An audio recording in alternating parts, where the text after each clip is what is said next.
Welcome to the check-in show where a couple friends hang out on their lunch breaks, talk about life under ascended fascism. Danielle, I was just about to say off camera, it feels like a decade has happened since the last talked. Yeah, and it was a week. It was a week ago. Yeah. Yeah. I don't even know where we begin today. I don't. I don't Where would you like to begin today? Well, I mean, I guess I would ask you how you're doing because we were talking a little bit, before Mhm. started. You're in an undisclosed location. Uh, Yes. you are experiencing the revival of American imperialism and the evolution into chauvinistic fascism from a different place. And Mhm. I guess I would go ahead and start in the customary way and say, how are you? How are you feeling about all this? I mean, like I always say, I feel like every time that I leave the country, something wild happens, but that could just be Monday through Friday. It doesn't matter what day or what month or what year you're leaving. If Donald Trump is in power, there is going to be something chaotic and crazy that happens. But I will say that in the week plus that I have been gone, it is extraordinary to see how crazy the United States actually looks and feels when you are so far away from it, right? Like it's listening to other countries' news and how they're covering it and reading and seeing papers and just thinking to yourself like, wow, the rest of the world is looking at us like, what the fuck is wrong with you people? Like, how? Right? How after 250 years did you allow for what you've seen and what you've intervened in other countries to happen to yours, and you're still not at a place where people are in the streets? The other day, I just posted because BBC finally started covering the protests in Iran that have been going on for nearly 2 weeks, right? That have spread to all of these provinces and places in Iran, demanding an end to their like cruel, draconian regime. And and I'm just like, you have people saying, yeah, Donald Trump should have, Maduro should stand trial. And I'm like, he has the same fucking resume as Donald Trump. So how are you talking about this man should stand trial and we have the same person running our country who has said, oh, I'm removing a dictator and I'm not going to hold elections. I'm going to put myself and Chevron and Exxon in power. Right. So then if you're not going to hold elections and a foreign nation is going to get to dictate to 28 million people how you should live and where you should be and how you should show up, like that's a dictatorship. That's imperialism. So watching it from afar, it's again, it's like one of those, remember those 1990s like posters that you used to go into like Spencer's gift shop and used to cross your eyes in order to see the image? That's what it feels like to leave the United States. It's like you have to get out of the mess and kind of tilt your head a bit. And you're like, what is it going to take, Americans, Yep. to do something? Yeah, I am, and I appreciate that perspective from being outside of it because it does feel like I'm sort of living in the asylum. You know, I I I feel genuinely heartbroken at the moment. Like, Yeah. and I want to say, um, when we started this project, we didn't know what it was going to be. We knew that we Mhm. wanted thing together and we wanted to do something different. And when we started talking about the emotional and psychological components of all of this, like I sort of made myself a promise, which was that I'm not going to get on this stream and perform. Yeah. And just in general, I feel in life, in the world, I feel heartbroken. I Yeah. feel crushed under uh incredible amounts of weight and politically on that side of it, everybody feels it right now because Mhm. it's so fucking nuts. Like, not Mhm. only it's literally the president of the United States of America decided to take over a country and then he did it. And then he Yes. He didn't even lie about why he was doing it. Like, he Nope. brought up the narco terrorism, but he immediately was like, I'm going to give this over to oil companies. And we're doing this for. Hmm. And the entire right wing, even the ones who were the isolationists, they're so happy about it because it makes them feel strong. Right. So they Hmm.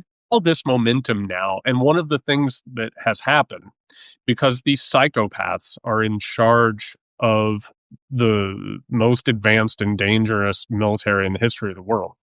Yep. And by the way, another part of the crushing feeling right now, Danielle, we talked about it earlier, which was the question of like, when it comes to an authoritarian takeover, will the military take their orders? And they will. And they will. And it's another message. They can take anyone, anywhere, at any time of their choosing. Period.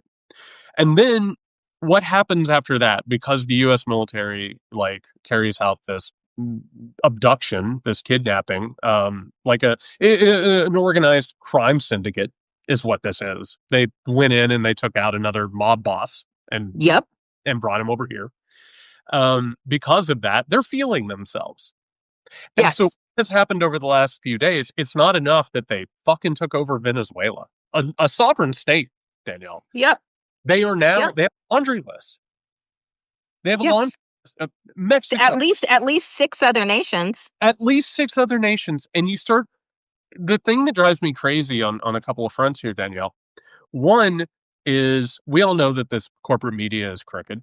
They have, Hmm. you haven't seen much of this, I assume. They have sanitized this completely. Oh, I mean, I saw CBS congratulating Marco Rubio for being amazing. I saw that. The viceroy of the new empire. And they have sane washed this. They're like, maybe this was the right move. It's really incredible that Trump was able to do this. They're all absolutely in the camp. They just worship the military to no end, which is Yep. going to be great when it comes to fascistic chauvinism. And then on top of it, Danielle, we're literally talking about fucking taking over Greenland and dissolving NATO, alienating all of our European allies. Hmm. And as a person who has studied this, I was saying this the other day on the muck break. When I wrote The Midnight Kingdom, the title of that book came from a quote from Alexander Dugin, who's the main ideologue and philosopher behind Putinism. And you know what he said years ago, Danielle? He said, liberalism has reached a point of corruption and weakness that if we fuck with them, the American order will fall. And then America and China and Russia will create spheres of influences. And guess what's happening? Exactly what and that's a neo Nazi fascist. Exactly what the fascists have wanted, exactly what the neo Nazis have wanted, exactly what all of these ideologues have wanted.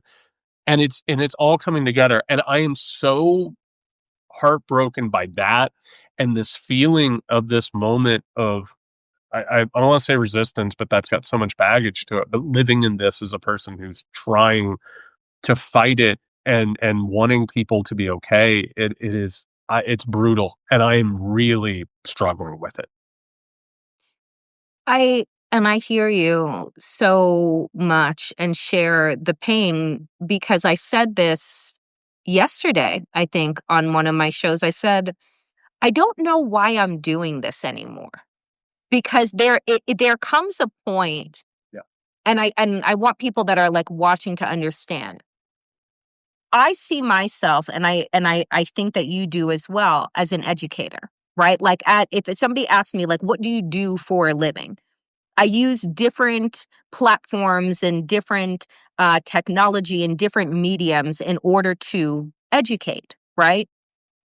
And I think that as a teacher, you want to see the light bulb moments in your students when they like get it, right? And then you feel like you've done your job, right? Like they've gotten it, the thing. And the thing that we have been trying to teach and trying to share and trying to impart on our audiences is you are in danger, right? You are in danger. You need to pay attention to your politicians, to your government, to your country. You need to understand it is not enough to say, like, oh, I don't do politics. It's not enough to like ignore these things because they're uncomfortable, or to think that we are post-racial because after 43 white presidents had one black one, and now all of a sudden America is healed from shit that it has never truly unpacked, and now is just going back through the circular nature of erasure, right? And so as a teacher, I feel like we've been standing in front of a class that is looking back at us with blank fucking stares, as if you and I are speaking like a Martian language that is just not landing. Right? And the people that have these millions of followers and tens of millions of followers are all funded by right-wing media giants and ecosystems in order to misinform, to disinform, to deactivate, and to numb the masses. Or the Democratic Party in order to not make anything happen or Or to not make anything happen and to uphold the status quo. And so for you and I, yes, it's fucking heartbreaking because it is a path that we chose in our lives to dedicate our time, our energy, our intellect, right, into education, into moving the needle, right? And when you see that not only is the needle not moving in the direction that we want, but it's actually broken in completely, and everyone that we've tried to warn about over the last 10, 20 years is now in power and emboldened and doing all of the things that people told us we were being hyperbolic about. He's not going to do that. You can ride this out. Everything will be fine. Oh, if Donald Trump gets elected and we don't choose Kamala, it's going to be okay. We managed the first time around. And I'm like, yeah, and just like in Jurassic Park, when the fucking dinosaurs tested the fences and figured out where the weak points were, they escaped and took over the fucking island, right? And so our fences were America, right? The fences and the security were the American people and our ability to vote and to choose. And we obfuscated that responsibility. And now the fucking monster is has figured out where the weak fences are and is now taking over the world. or figured out that there were no fences in the first place. That it all worked on a is basically like give a penny, leave a penny, take a penny at the convenience. Right. Yeah. And it's this thing. And again, I want to be honest about it because I think there's analysis to be had here, but I also want to acknowledge that this is a dark night of the soul. Like Yes. my job is to try and educate, as you were saying. I don't know what to say when we are experiencing all of the worst sins of American history, all of the things that we should have learned from: white supremacy, eugenics, imperialism, the to borrow a phrase, the deep state of the post-war order, you name it, just unchecked capitalism, massive corruption like the robber barons, but actually on steroids. I don't know what to do with that.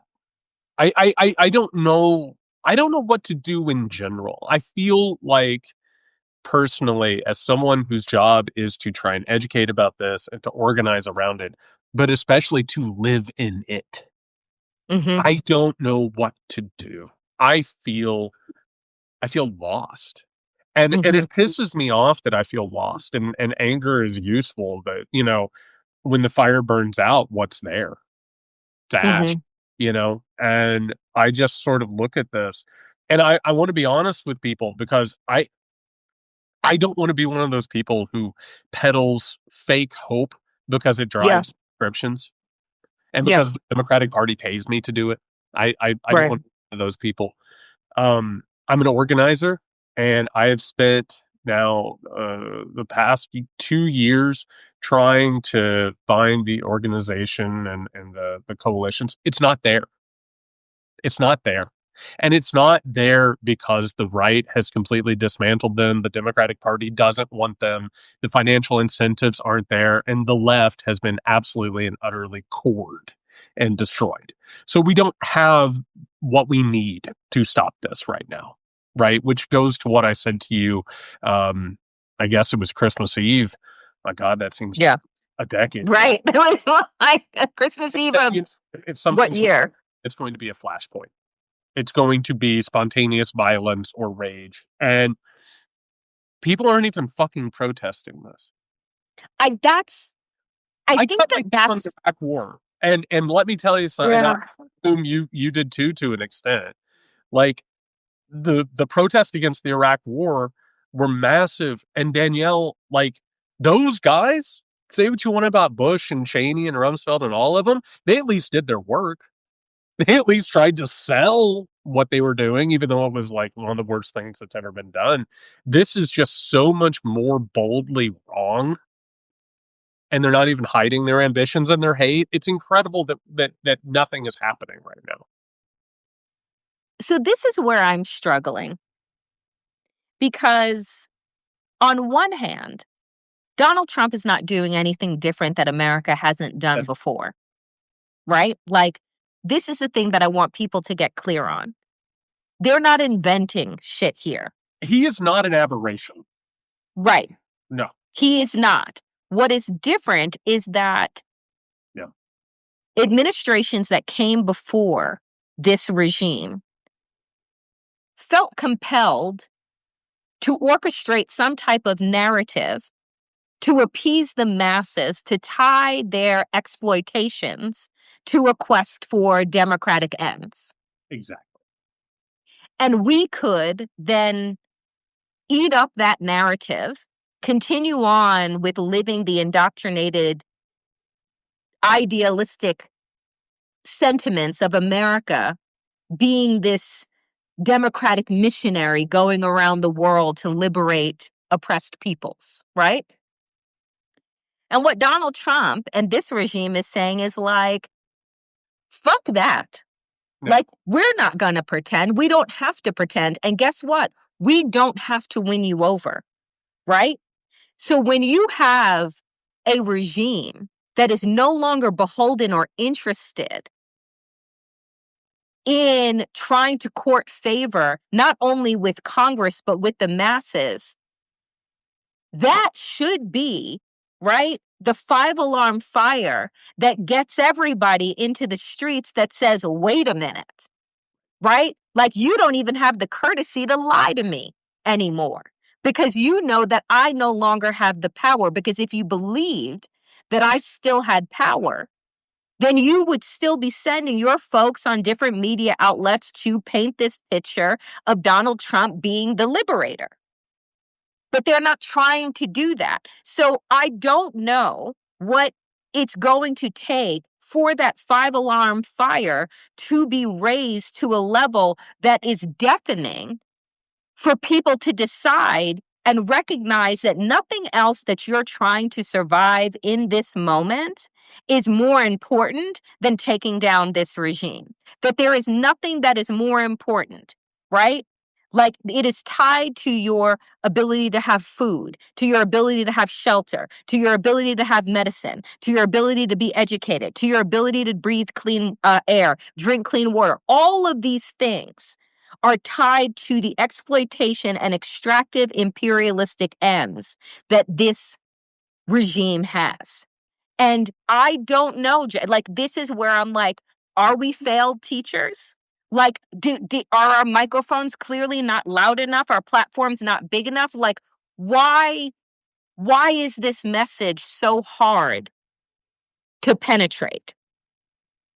I mean, I wonder that too, and I went through. I don't know, Danielle. It was in the first couple of months of last year, when Trump was sworn in. I just went through this terrible grief. I just felt like I'd failed. You know what I mean? And I still feel that way.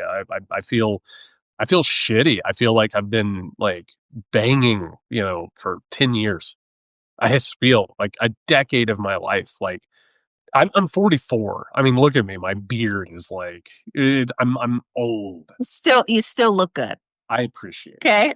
but I won't let you go down that path. I'm You old. still look good. Old, and it's just I don't know how to say it anymore. What I was saying a while ago about these spheres of influence, they literally are going to either take over every country in the Western Hemisphere or they are going to hold them ransom and control them Mm-hmm. and steal all of Mm-hmm. their resources. For the record, this isn't Mm-hmm. just about oil, it's about preparing for climate change. Mm-hmm. It's literally the major superpowers of the moment are getting prepared for the possibility of climate change and World War III. So right Mm-hmm. now, what's actually happening is it is taking all of the resources that you possibly can, and everybody says, "Oh, this started with Ukraine." It didn't fucking start with Ukraine. It started with the war on terror. We made these rules. We made these rules, and we made it very clear who we were and what we were doing. It just so happened that Putin and everybody behind him recognized, oh, the race is on. So what happens Right. to that? So what occurs like what occurs if we fail here? And people need to understand it's like they're putting together the most state of the art surveillance thing. People say all the time they're like, oh, it'll be Handmaid's Tale. It would be worse. I'm like, The Handmaid's Tale would be a holiday in Uh, comparison to what they're creating. Exactly. And I'll give Atwood all of the credit in the world. She didn't predict all the technological surveillance that would be taking place here. And you look at China and Russia, like we are becoming more like them. Mm-hmm. That's what's occurring right now. We're taking on elements of managed liberalism, illiberalism, the surveillance state that China has, as well as the controlled communist capitalism and crony capitalism Mm-hmm. they have. Like, we're becoming more like them. And if people think that this is waiting till November of 2026, Danielle, they do not hide that they don't intend to have elections. And what's more, He said it yesterday. he literally said it yesterday. And I'm going to say this, and I hate saying this. If there are true leftists who are like wanting to be resistance against this, who are running for election in 2026, they better have good security. That's what I'm talking about. That part. You're waiting until 2028? No. It's this bargaining and it can't it isn't going to work that way. It can't. Like we're in January of 2026 and we are in the open imperial fascist stage. And they We and are they Danielle, it's literally 7 days. We are 1 week, 7 days 7 days. today into 2026. Yeah, yeah, it And is. we are at the imperialist, pirate, colonizer. We own the State Department posting on social media, we own the Western Hemisphere. And that not being a fucking gag or a meme from The Onion or where, no, it is the State Department posting that on social media, sending a warning shot to our former allies, because we can't even call them our allies anymore because you don't threaten your friends, right? It You don't. it honestly, you know what it is, Danielle, and this is what I've been afraid of forever because Trump, like everyone is like, oh, Trump's a peaceful politician. He doesn't want wars. Danielle, it's the equivalent. Somebody called him, oh, it was Susie Wiles. She said, he's like a dry alcoholic, right? Yes, she has alcoholic personality. Alcoholic personality. What is this? This is like having a person who is an alcoholic and they just drink beer all the time and then they discover the hard shit. And now all of a sudden they're like, "Oh, you're telling me I can't just oppress people in my country? I have I have the world's strongest military power and I can go anywhere and hurt anybody and people are going to love it." Like now we've moved on. Now that they've got this taste, this doesn't stop. No, It can't stop. This is the thing that I've been afraid of is when they get a taste of the militarism and when that goes. And by the way, you don't have to fix the economy. They're not going to nope. fix affordability. They're not going to. It's not even going to affect our Why? gas. What? Why? Yeah, Why would they? Why would they have to? you don't have to do any of that if you make people feel like they're part of the strongest nation in the world and they can do whatever they want. So it's not even that thing. And the Democrats have lost that plot. They don't fucking get it. None of them. They don't get it. I mean, I look at this and the carving up of the world that Xi Jinping, Putin, and Donald Trump are doing. These are Hitler's wildest dreams coming to fruition by his spawn, right? Taken generations to get us back to this place, generations of neglect. We would always say, right, you're talking about Hitler teaching and all of these things, fascism, blah, blah, never again. Right? Well, what happens when you erase history? What happens when you don't teach? What happens when you assume that democracy is something that just moves like breath without any type of conscious thought or action, right? You get here, right? It took generations to get here. It took the Republicans generations to get to the Project 2025 ambitions to have a puppet president. It took Putin needling and finding who the right kind of American was going to be in order to open Pandora's box that had been slammed shut during the Cold War. So you see all of these things happening. And again, it is 1% of 1% Yes. that is controlling all of this. That doesn't even, and I was having this conversation with my sister earlier. These people, we have to understand, and this is what I want to like move the masses. They don't even see us as people.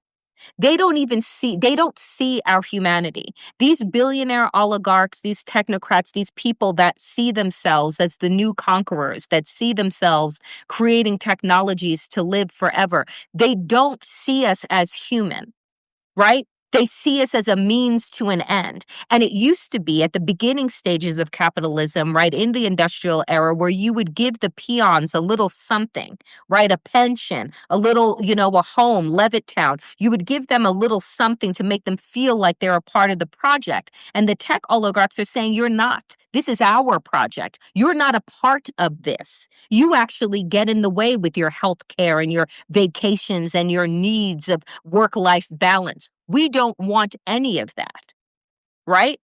And so we are being mowed over. And the thing that I keep saying, there is more of us than there are of them. Way more. And so I'm like, but we built we created these techno deities of these people over the last 10, 15, 20 years. How many fucking magazine covers has Elon Musk had calling him a genius? How many magazine covers and lists has Peter Thiel and Anderson and all of these horrible white South African fascist Nazis? We told the world that they were geniuses, that they were ushering in this technological revolution. It just so happens that they don't give a fuck about humanity. And we seem to have missed that in the fine print of all the coverage. In fact, they despise humanity. Literally despise humanity. They are some of the most anti-human people that you will ever come across. And by the way, and what do these people do who now have world-changing amounts of wealth? There's one thing that Elon Musk has built in his entire career, and that is an AI that creates sexually abusive material. That's it. Everything else he stole and put his name on, much like Donald Trump with Trump vodka or Trump steaks or whatever. And as a result, they have so much wealth that they have complete control over everything that's happening. And that's the thing, Danielle. I talk to people all the time and they talk about polarization. They talk about, oh my God, this country is more polarized than any time since the Civil War. It's not true. It's actually not true. If you actually look at the numbers on any of the major issues of our time, the most controversial issues imaginable that our press and media and politicians treat like it's 45-45 with, 10% undecideds, right? No, it's 60 to 70%, 80% of people agree on a leftist progressive bent for this country. They represent 1% or less than 1% of this country. Yep. They don't care about this country. Nope. They are using it as a means to an end so they can become trillionaires. You want to talk about the military? Uh, why do they want Greenland? They want Greenland because they want to take over Greenland and steal its resources. It's something that they've been into. They don't even want to be American. They want to have their own states. They want Yes. their own shit. Yes.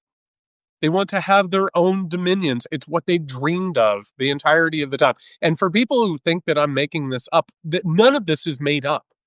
And they don't hide this. They're very open about all of this. You cannot continue down this road. And Danielle, it's incredible that like none of this has been particularly hidden. Like But none of it has been particularly elevated either, exactly. because the media ecosystem is a part of perpetuating this narrative of these geniuses and what advantages they're bringing to the rest of the world, and there is none. In none of the like in no, Elon Musk is $200 billion away from being a trillionaire, Right. right? Which he will make by probably before June, right? What has he created? What has he given? There's no Musk library, hospital wing, hospital town. There's no philanthropic humanist spirit to any of the things that these people are doing. And none of it has been explained very clearly to the masses, because guess what? They bought the papers. They bought the networks. They bought TikTok. They bought, right, the outlets that just continue to this circular coverage of they're great and they are to be worshipped. And that's it. And it's like this thing where it's like everyone's like, "Oh, the CBS anchor is terrible." Yeah, no one's watching. The point isn't to get ratings. The point is to create an environment where nobody's questioning what's happening. And congratulations, they've done it. As a matter of fact, they haven't just done it. Like everyone talks about Barry Weiss and they're like, "Oh, Barry Weiss is like a right winger." No, Barry Weiss is now considered centrist. They've done what they wanted to do. They have moved Yeah, the window so far to the right. You and I yeah, mean, at this point, you and I are off the chart leftist radicals. And it's all yes, because we believe in humanity and because that it should have the right. Humanity should have the right to exist. and that the people we care about should be able to eat food and have shelter. And not Yes, it is now radical because what you just brought up like a while ago, the oligarchs literally hate human beings. They do not see us as human beings. We're either one of two things. We either drive shareholder value or we're impediments. Or what the Nazis would have called useless eaters. People who are just eating food and providing nothing. And they have made it very obvious that that's what it is. They do not care about how they hurt people. They don't care about how their technologies hurt people. They don't care about anything besides their own wealth and their own aggrandizement. That's it. They literally and the robber barons were bad, Danielle, like really really bad. really bad. And the industrialists after them, that generation that moved towards fascism, really bad.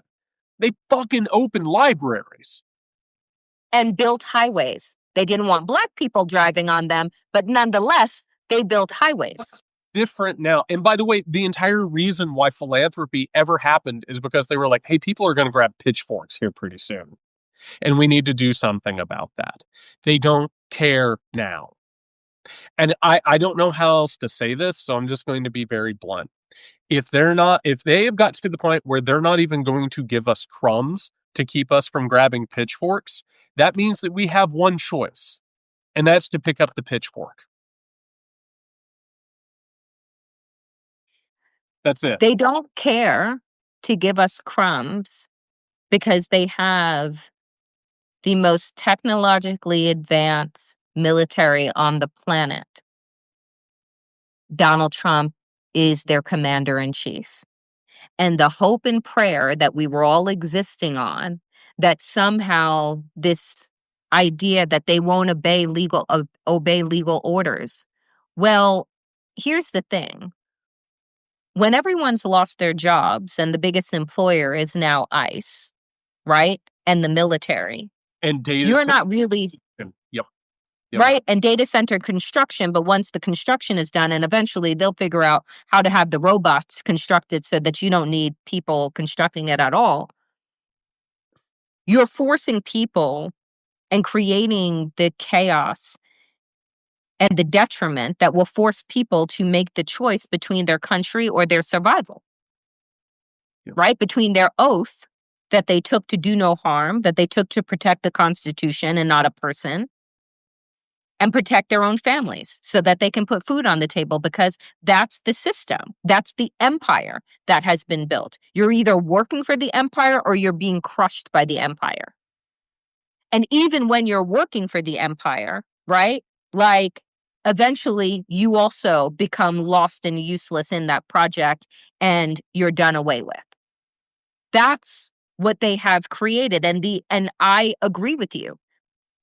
It's either pitchforks or no forks, right? Meaning no food, right? I mean, and it's, it doesn't get discussed. I've just been getting, again, I've been so heartbroken in general with literally everything lately. I've just been thinking about, Danielle, like stories that fall through the cracks. Like they created a scandal with Tim Waltz in Minnesota and have decided to freeze $10 billion in child care. Mm-hmm. $10 billion. $10 Mm-hmm. billion for, and they're all the time, they're like, oh, children aren't starving in this country. So many children are starving in this country. Yes. So many, like, oh, God, my emotions are like at the surface level today, but like, think about that. Like, children. Like we're talking about geopolitical stuff. We're talking about Mm-hmm. like this country.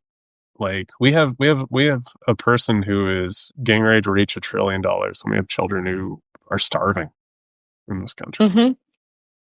And like we don't look at that, and we don't really sit with the magnitude of that.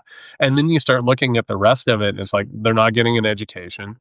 They don't know where they're going to live. The air that they breathe is becoming poison. By the way, we're in the middle of an outbreak of flu. We have no idea what the fuck this thing is. We don't know. Oh, I know several people close to me whose family members have been hospitalized because of the flu.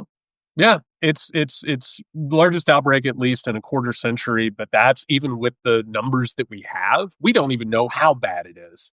We don't know. We don't know what weather's coming. They've started using AI because they don't have enough people to do this shit. Like we have no idea what's going on anymore. And it No. feels like it's so tragic and awful. And it feels to me, and I don't want to be dramatic about it. I'm sure you've seen this in a movie where someone's being abducted, where they're like being picked off the street and they like put a bag over their head. Like it's kind of getting to the point where we're getting ready to be put in the vehicle.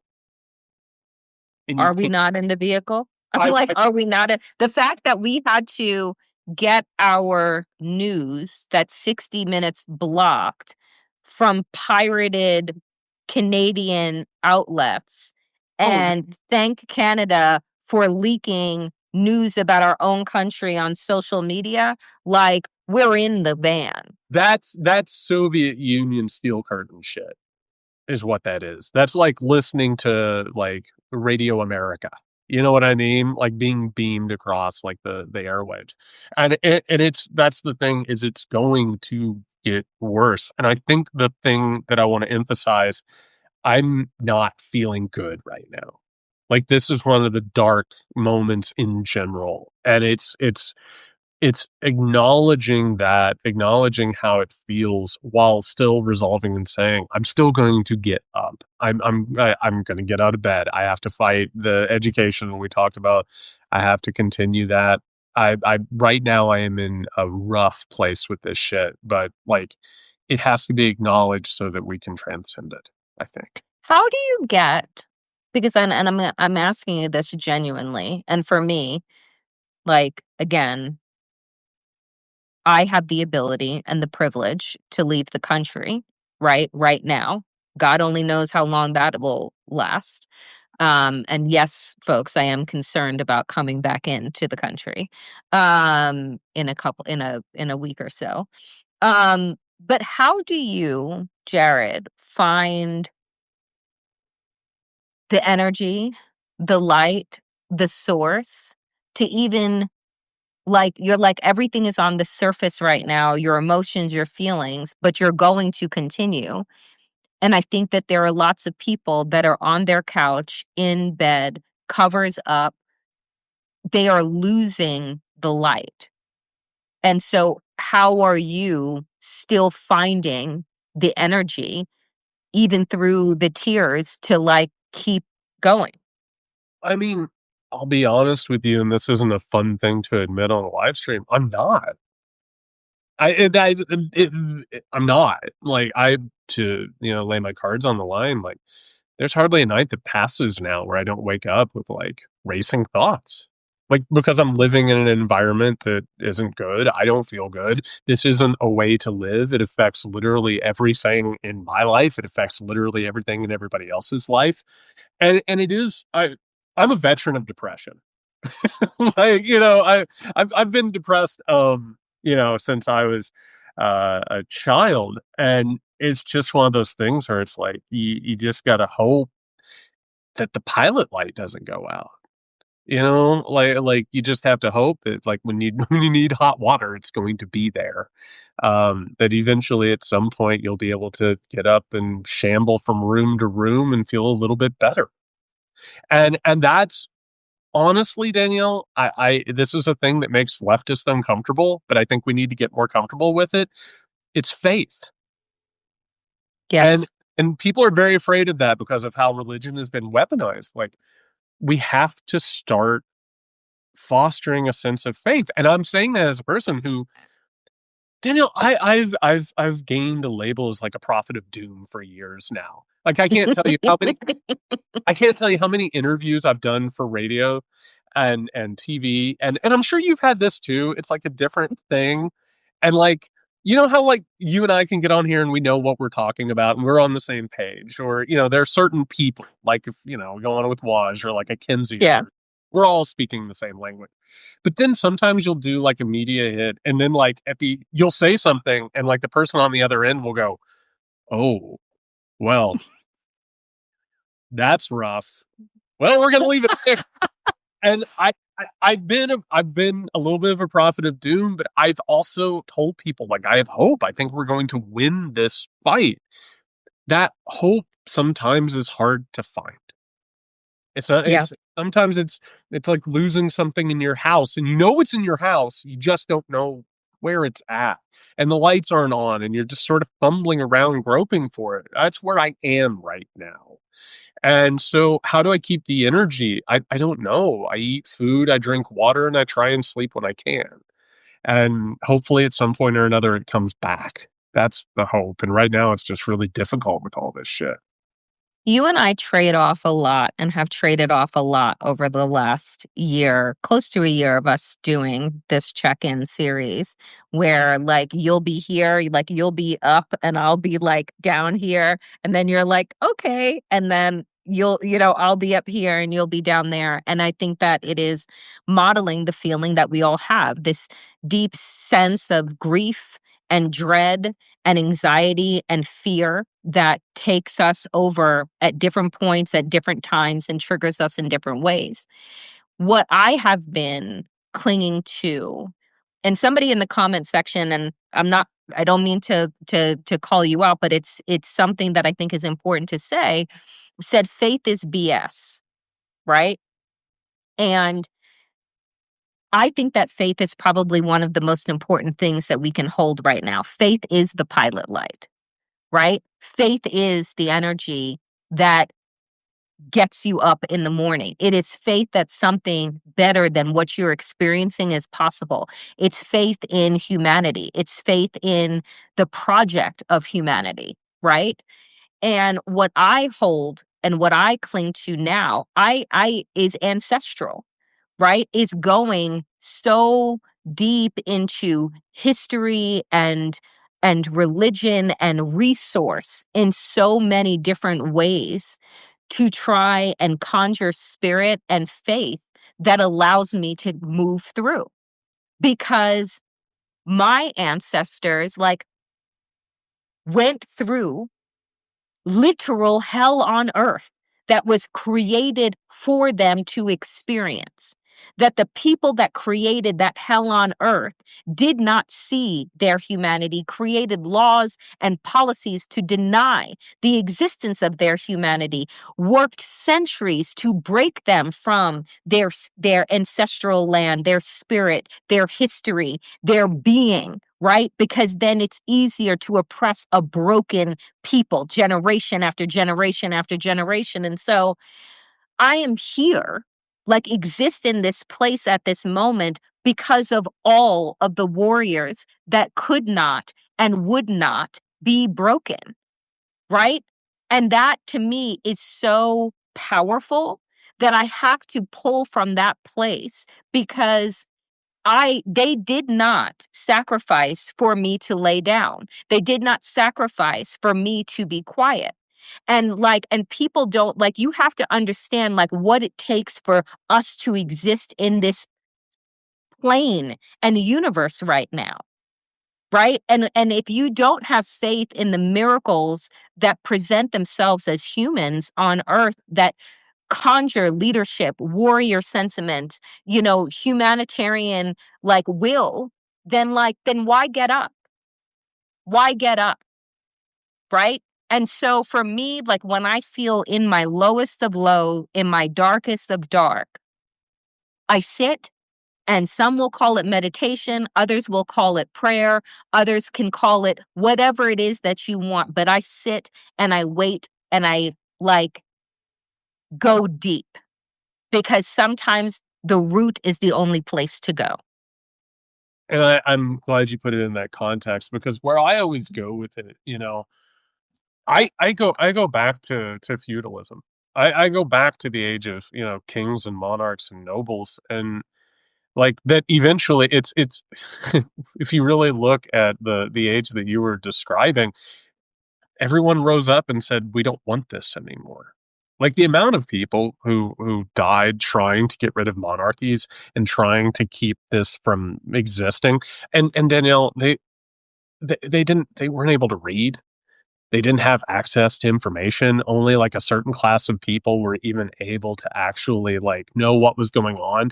And enough of them that knew what was going on said, hey, we're getting a raw deal. But then, by the way, they were like, we're still going to need a working peasant class. So we're going to enslave these people. Right. Mm-hmm.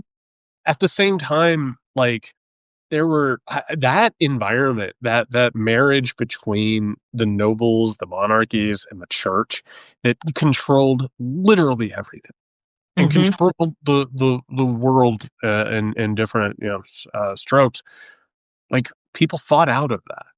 That's what Yep. they're trying to get back to now. For the record, Yes. that's why JD Vance, Steve Bannon, and all these assholes they converted to Catholicism because they want to recreate like that sort of power structure that we're talking about. People fought out of that. People fought out of that. They fought out of slavery. They fought out of industrialization, which was one of the most disgusting eras imaginable, which they're trying to get back to. They're trying Yep. to get children cleaning out gears and tunnels and shit. Yep. They're trying to get right back to all this. And that is the thing is I don't know that we're going to see it. I don't know. Mm-hmm. I don't know that we're going to see the victory. I don't know what the arc of the universe is. I do not believe it naturally bends towards justice. I think this country is going to have to hurt in a lot of ways before it wakes up and actually takes on some of this stuff. But I do think at some point there will be a victory. It's so much hurt trying to process it. And Mm-hmm. everything just hurts right now. Mm-hmm. That's the thing. There are like little glimmers every now and then, and like you try and remember like glimmers that you've seen in the past. And then there's like a thing that our brains do. They're trying to protect us. And for the record, I think whoever said, faith is bullshit, like they've been hurt. Like like it's that's one Mm-hmm. of the reasons, and we see it all the time in social media and in political circles. They're called doomers, right? People who are Yep. just, well, it doesn't matter, everything's over, and it's like they're trying to protect themselves, and we all try and protect ourselves to certain extents. And it's the difference between protecting yourself and giving up hope and maintaining that hope, and that's the struggle. And I mean, that's the struggle I'm in. I'm having a really hard time with it right now, but it is trying to remember what those glimmers of hope are, is what it is. And I think that it's trying to remember, but it's also stringing them together, Yeah. right? Not holding those glimmers in isolation, because then it becomes harder and harder to see. It is about trying to find a way to string them together to make the light strand that then illuminates the darkness, right? Like that's our task, right? And I think that the other piece of that for me is, recognizing that this is also a part of what it means to be human, is to feel, right? Like, I don't want to be numb to this. I don't want to pretend that it's not happening. I don't want to be an ostrich, right? And think that all of these things aren't happening. And I think that when people say, faith is BS, and it comes from a place of pain, it comes from a place of not being seen, not being heard, right? And what we have to work out here is holding on to our humanity, because they're trying to break us apart, right? So I liberate myself from this idea that I am going to see the arc bend. That's not our, that's like, you don't, what did they say? What's the saying about planting trees that you're not going to sit, like whose shade you're not going to sit under? Like, we are the architects of hope and faith for the future, for future generations. We are not the first generations to have been met with hatred, oligarchs, and evil. We have more technology, more information, and more ability to process, which also makes the pain deeper. Because we're like, how do you not? We told ourselves that, like, oh, evil exists because they don't know better. No, they know better and they don't give a fuck. And that's what's so painful. Yeah. That's what's so painful, is that we created this binary of good and evil and these archetypes of what we thought America was and what we were the purveyors of, and recognizing that no, they have all of the information. They're just evil, rotten people to their fucking core. Yep. And by the way, like this idea that some of them are being blackmailed and that's why they're doing this. They don't need blackmailed. They No, they don't. They don't need blackmail. no. No. The Democrats aren't sitting on their asses because they're being blackmailed. They're part of the problem. And if you haven't figured that out yet, I don't know what to tell you. And so you have to look at it and be honest and be like, no, like this is a big giant game and they're on the other side of it. And the only thing we can do is recognize that and engage in solidarity. And that is there is a loneliness in that and there is a sadness in that, but like there is also agency in that. And I think that's the thing we forget. I mean, I certainly do, when I'm in a low point like this, like I forget agency. Because all of a sudden it feels like you've lost that. And that's what these people are banking on. That we forget that we have agency. Yeah. We're not just pieces on a board to be moved. We are human beings with agency, with will, with desire, with passion, with grief, right? Like, and their work is to isolate us. Their work is to stomp the light out of us. And so in return, our response has to be, if they are, right, the purveyors of darkness, right? Then what is it going to take for each of us to be the pilot light?